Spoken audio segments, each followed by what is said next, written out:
We understand an upside-down world. But they're writing us off before we get to the starting line. A stalled generation? Who do you think is gonna fix all this? We will, because our future is the future.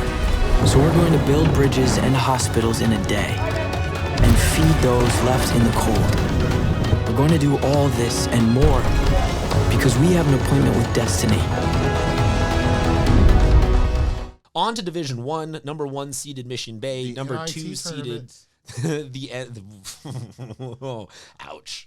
Sorry. It is what it is. Look, hey, we're looking at the number 9. The number 9 can we is call 24? this the Battle for Atlantis or something like that? It's like the preseason championship. All right, CBI, whatever. I mean, all I know is that Syracuse doesn't make any of them anymore, and so it's been a rough few years for the Orange. Bro, I just realized that Boeheim has not been above 500 in league play since 2013. It's been a long time. And still Carmelo Anthony hasn't been there in 20 years. And still manages to make it to the Sweet 16 every other year. No, it's been like 5 years, man. All right, look, hey, this is not a college basketball podcast. Mission Bay, Orange Glen. Mission Bay.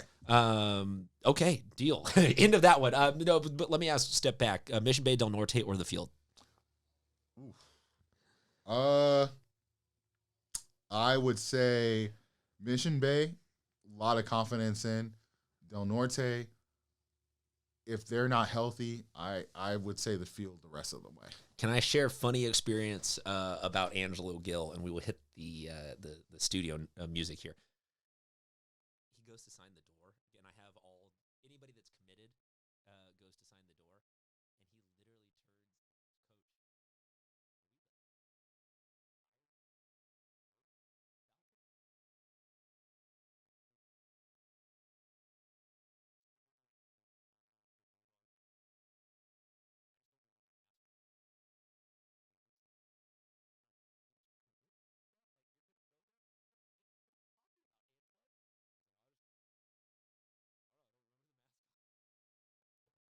So that was a unique experience.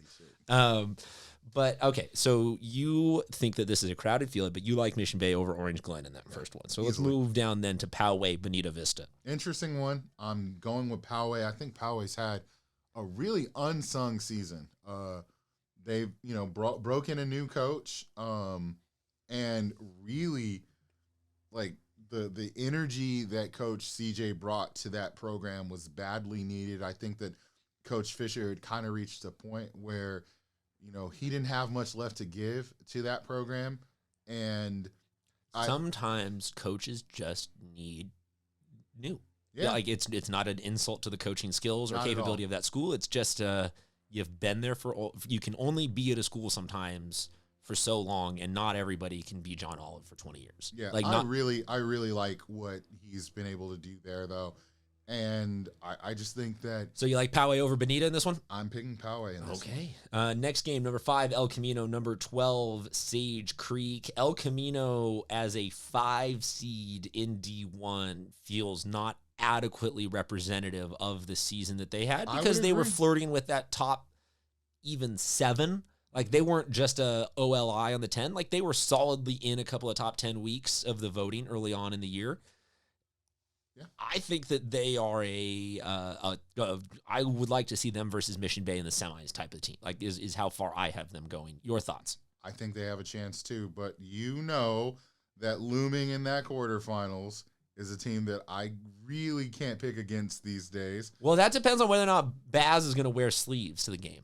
Because any time that Coach Baz does not wear sleeves, things are going wrong. Things are going wrong for the opposing team, because that man has some cannons. He's yoked.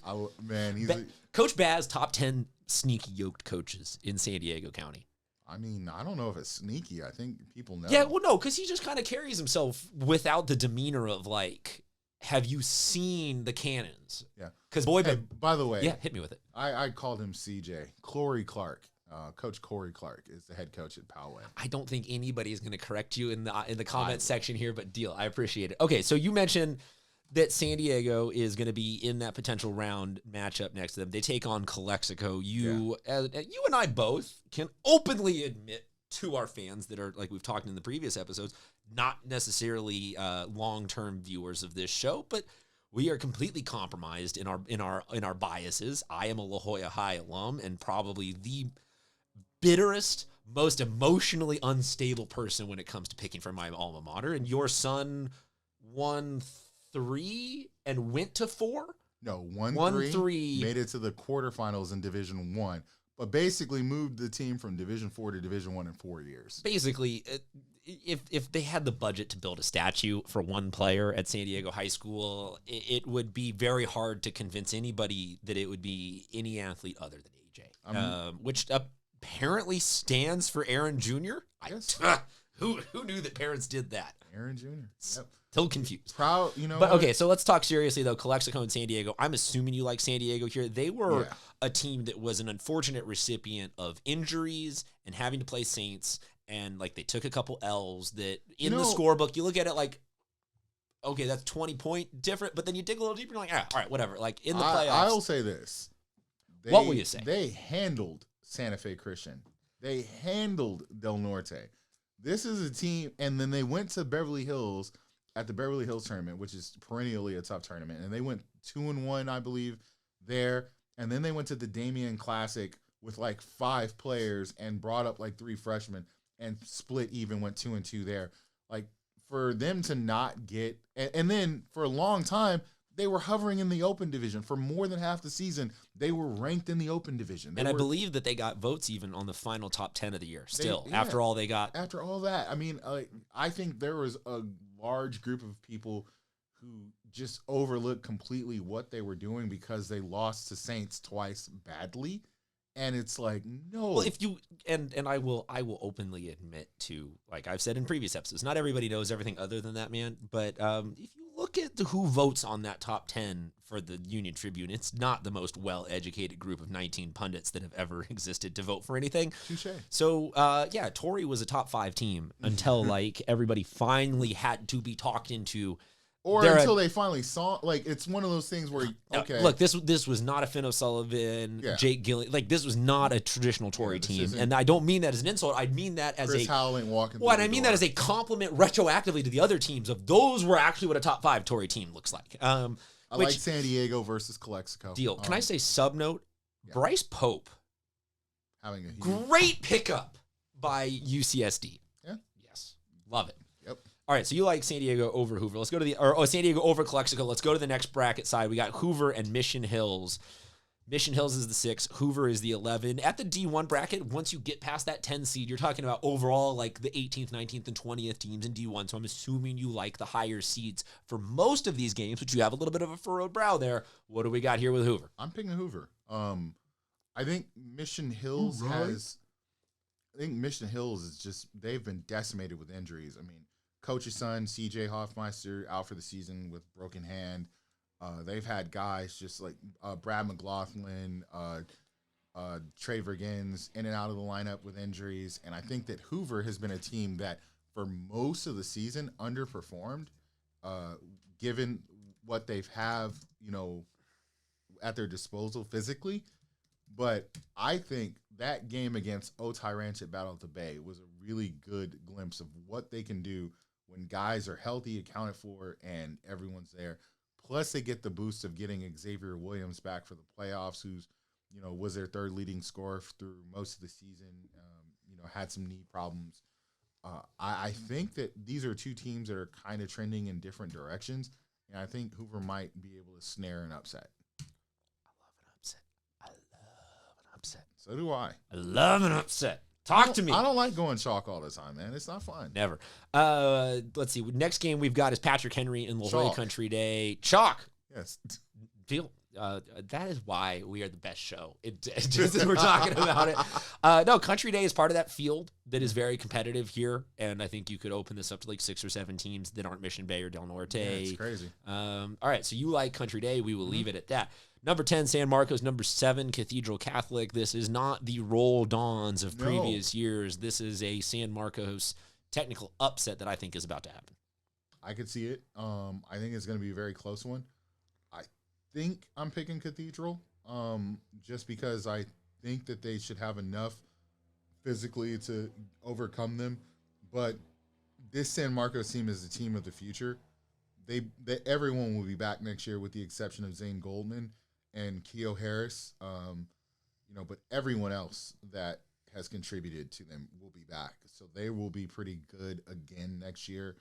This was just this was a year where they got stuck in the middle of the toughest conference or one of the two toughest conferences in the city and couldn't get a win. I mean, that's hard. You know the scene in Moneyball where Billy Beans is like, that's all I ever hear when there's complaints about Cathedral anything. Yeah, whatever. So San Marcos, I'm picking Cathedral. No, what I was saying is San Marcos. San Marcos, deal. Yeah, I'm picking Cathedral, but San Marcos is a team we're gonna look for in the future. Let's talk the final game. Then number 2 Del Norte takes on number 15 Parker. I'm assuming you like Del Norte here. This is a mild upset watch if Del Norte's Ben Lee is not back in the lineup. They limped to an 8-0. I believe they limped to an 8-0 record in league, and they were really hurting down the stretch. I went to go watch them against Santa Fe Christian. I actually broadcast that game. Yeah, you did. Which was awesome. It was a great experience. I was really excited and grateful for them to bring me there. And of course, they lost that game by damn near 30, which was, a shock to me. And then the next weekend at Battle at the Bay against Scripps Ranch, same thing, getting 30-piece, getting hammered. And Ben Lee is, they're a very different team with and without Ben Lee. Big time. And so if he's not in the lineup, the thing about Parker, watching them play I've watched them play 3 or 4 times this year. First half, they're usually in these games. And it's because they slow the pace down. So if Parker can hold on till about the middle of the third quarter, then they can close. They could have a puncher's chance. a puncher's chance. I like it. But I think Del Norte will get it. Deal.